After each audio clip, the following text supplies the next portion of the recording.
reshaping the fashion industry with bold and luxurious statement pieces for women. If you haven't heard of Akalia before, they are your go-to brand for any type of luxury statement pieces, especially if you're looking to ramp up your boardroom wardrobe. So with us today is a founder and CEO. Her name is Isabella de Souza. I love it. You go by Beli, right? Yeah. Yeah. Amazing. Okay. So it's amazing having you today. I know that you started this company a couple of years back. You've also had like a marketing background. You've worked in marketing as well. So I want to understand a little bit like how did this idea surge as a founder, and when did you decide to take it into your own reins and say like, okay, I want to do this full time? Well, the decision about making it full time comes from profit, right? So before I was before even getting to be profitable, it was not even like an idea to be doing this full time.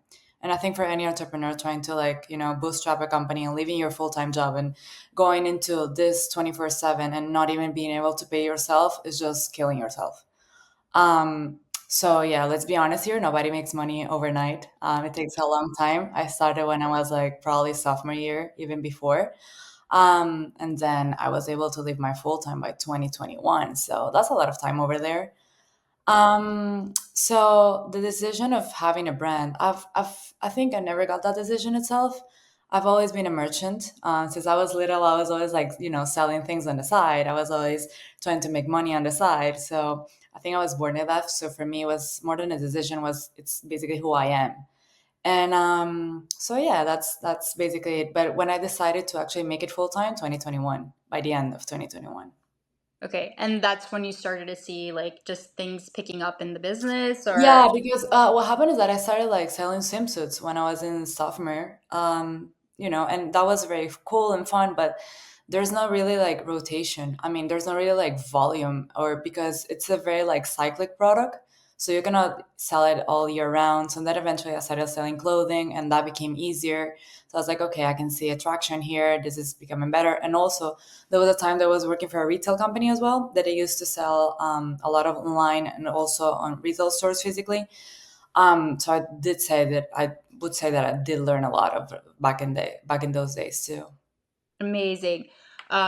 So I want to give people a little bit more context as to Akalia, right? Because you guys were featured recently on Business Insider, on Vogue. You're at the racks of Nordstrom and Saks. Like that's a huge undertaking for somebody that just started and just created this much success. So walk us through a little bit. Like how did you go from having this side hustle to being able to hit these big box retail? I would say I'm very good with connecting the dots. I have no background in fashion. I have no idea how to sew a bottom. I have no clue how to measure or like to design a fashion piece. I do know what is gonna sell though.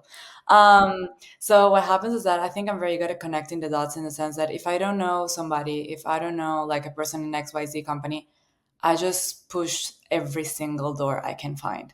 If I know somebody on LinkedIn that can know somebody, I'll ask questions. And if they tell me no, I come back. So I don't even know how many times I got rejected. I have no clue. I think I lost count. But I think as you said, it's not like from one day to another. It's just like a process, right?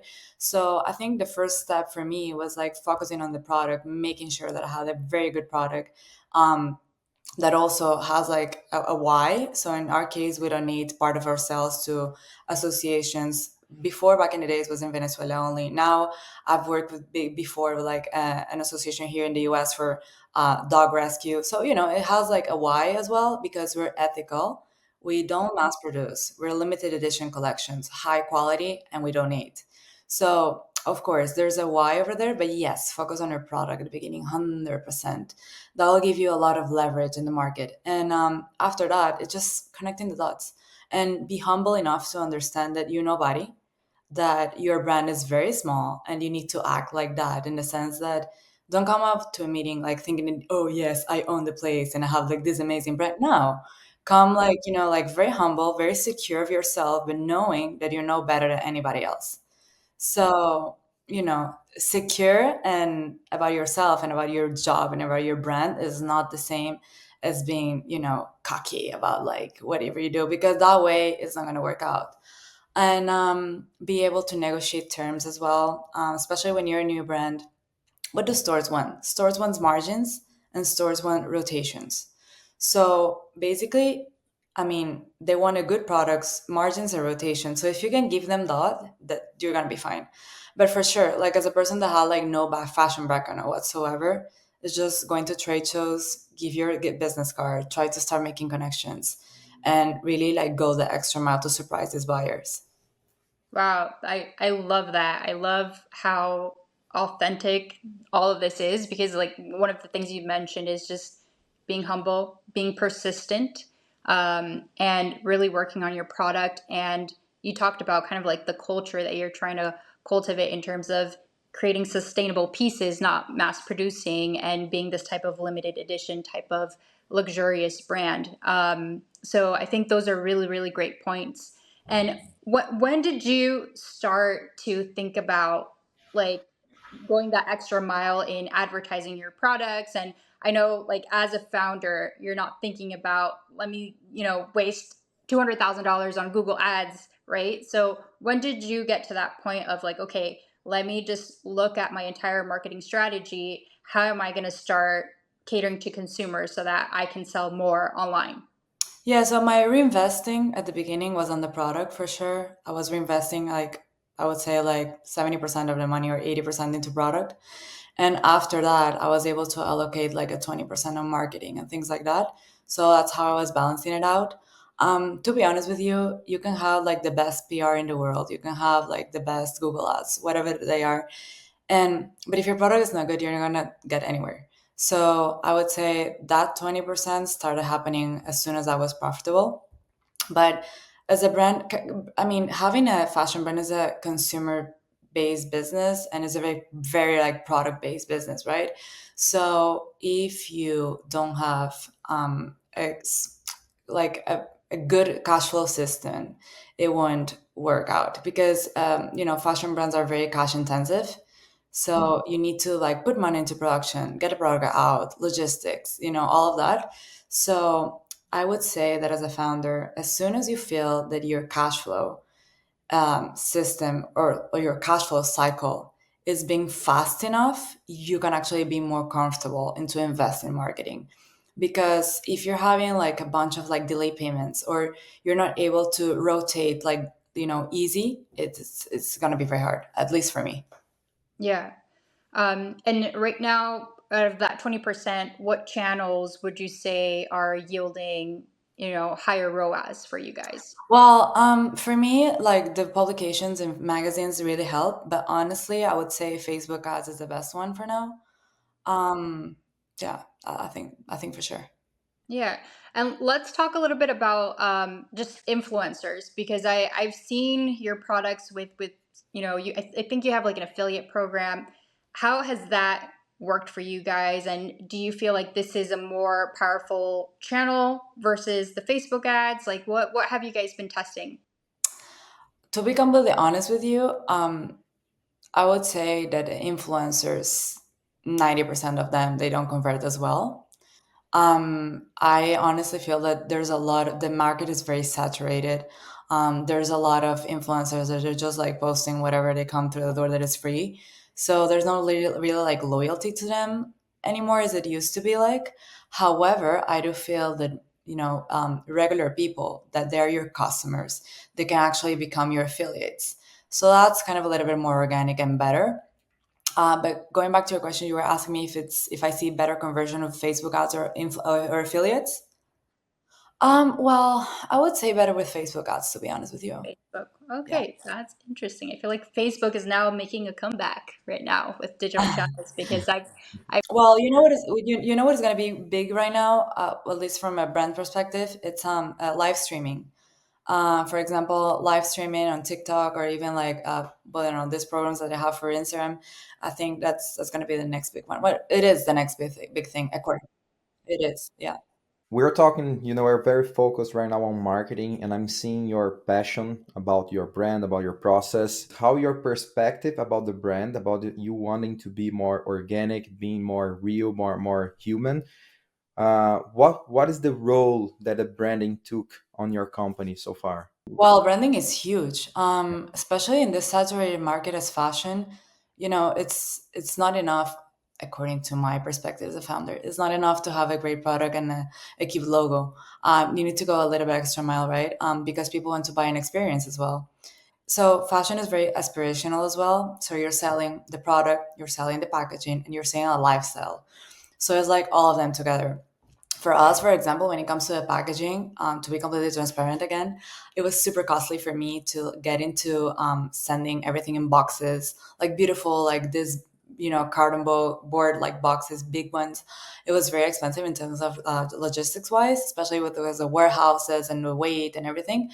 And I didn't have the volume. So I came up with this satin bags. They're basically, it's better because at the end, you can reuse those satin bags instead of like just throwing away the box. So every single piece of every garment comes inside of a beautiful satin bag with a security tag, just in case somebody wants to return a garment that is already used. So yeah, branding is definitely huge. And the thing is that it's the brand is meant to be a gift for the person that is buying it. For if you're buying it for yourself, it's a gift for yourself. So it's beautifully branded and also like a gift to somebody else if you want to get something. Same as when we launched the jewelry, it was exactly the same. The first prototype of the box was like very, regular jewelry box, but now these days it's a little bit more elevated. So with me, all of the changes have been like very organic. Why? Because I didn't have like $200 on disposable. It was like 200,000 dollars on disposable to just start a fashion brand and call it a day, right? So for me, everything has been like, with the process, let's test this, let's see how it goes, come back, no, again. So that's why I'm saying that like the packaging, the branding, everything has evolved with the time. And I think that's completely normal because I think branding is not a static thing, right?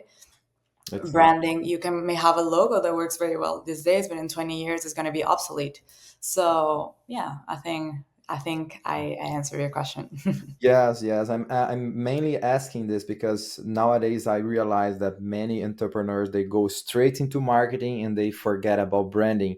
Doesn't They don't realize that when they are putting their marketing dollars towards a campaign, towards a landing page, or towards an e-commerce or whatever, they don't realize that they are bringing people to their houses. And but then if the people realize that their houses are very messy, they don't want to buy that, and you don't realize that because no one is able to tell, oh, I didn't buy because I didn't like your branding, I didn't like the overall experience, right? So for me, I'm becoming more and more an advocate for clean and organize your house first and then invite people to come over. And most of the entrepreneurs that have that level of success, I realize that the branding side came naturally, just like you were saying. I'm trying to create something that is not only for profit. It does have a why, it does have a meaning behind it. And this, for me, this is the main rule of the branding, because the marketing stays on people's head, but the branding is on the heart, right? So I always ask this question because I think it's so fundamental to know how to position your company correctly instead of just going and promoting, because eventually you're gonna see the whole effort that you did is kind of lost because Yeah, and it's not only that, it's also because well, I'm in the luxury industry, mid tier, not high tier, of course. But what happens is that when you're selling like something that is a premium, you need to deliver also an experience, yeah, or you need to give value. So I'm not gonna do anything like selling like something for $200 and sending on a poly mailer, if that makes sense. yeah. It's the same, yeah. So if you want to say premium, you gotta think about what your customer wants. Also, we're trying to work on personalization, customization, to give this option of gift inboxes personalized with your initials. So we're working on that, but it's a process because the problem is that when you're selling direct to consumer. Well, we do both. We do B2B and B2C. But on the B2C part, like streaming line, all of this personalized customizations and warehouses and fulfillment centers, it's kind of tricky, but we're getting there. Yeah, yeah. And when did you decided, okay, so I will be a premium company? Is this something that you found out in the, while you're running it, or is this something that you decide since the beginning and this is what happened? Well, I don't come from a fashion background, but I do come from a marketing background and management and stuff. And I know that the luxury market is the one that less suffers when a crisis comes. Hmm. So honestly, I never wanted to reach to the global masses. That was never in my plan. Okay, And I think rather have higher margins, less volume, very good quality, than just selling t-shirts at Walmart. got it. Thank you. Yeah. Yeah, more of a niche. Okay, so I think this is a good segue since you talked about personalization and how you're incorporating that into your growth strategy for the next coming years. But let's talk about AI a little bit and how that's going to Yeah. be disrupting the fashion industry for 2025. I mean, AI is here already. So what are you doing in terms of like using AI now, and how do you think it's going to be evolving for the next upcoming years? Well, fashion is getting totally, I mean, in a good way. AI is here, right? And we have cut, I would say, 35% costs using AI, which is a lot. When I'm talking about Yeah. costs, I'm talking about production costs, which not marketing itself, but like everything that comes to photo shoots, some videos, product descriptions. What can I say? Yeah, mostly that.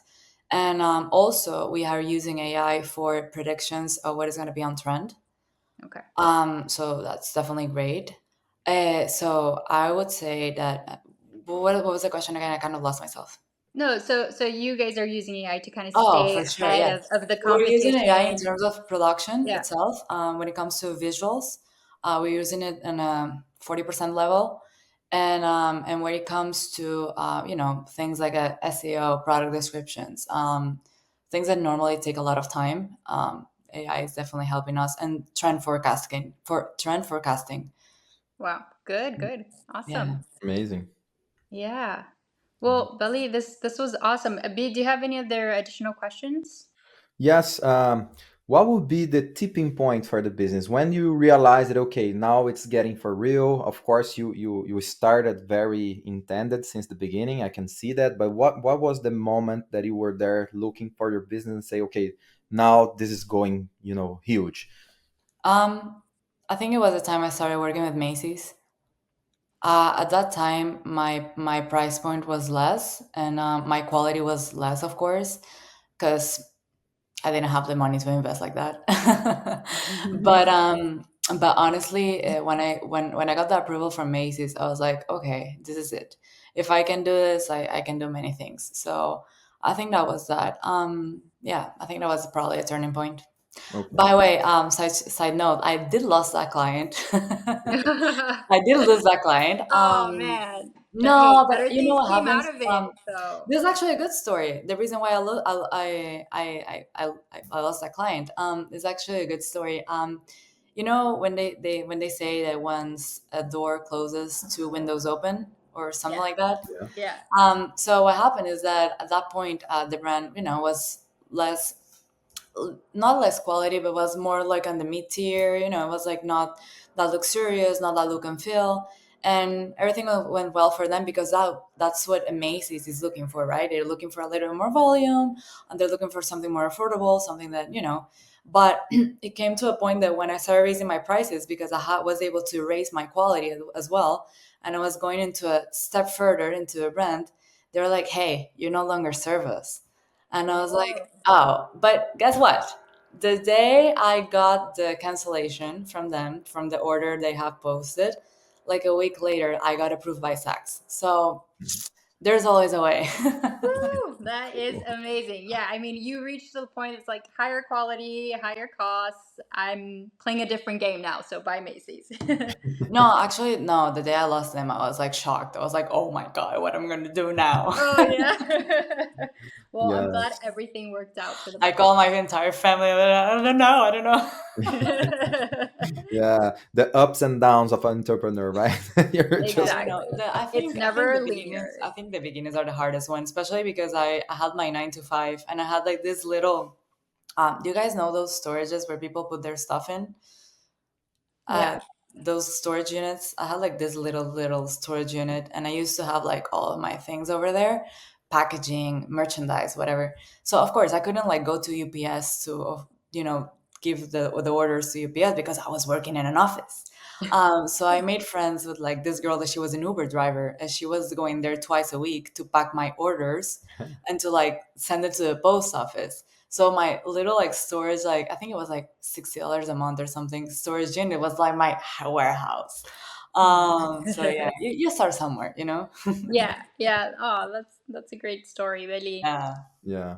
And by the way, talking about this difficult, starting points, what would be your advice or tips for entrepreneurs that are entering the premium segment?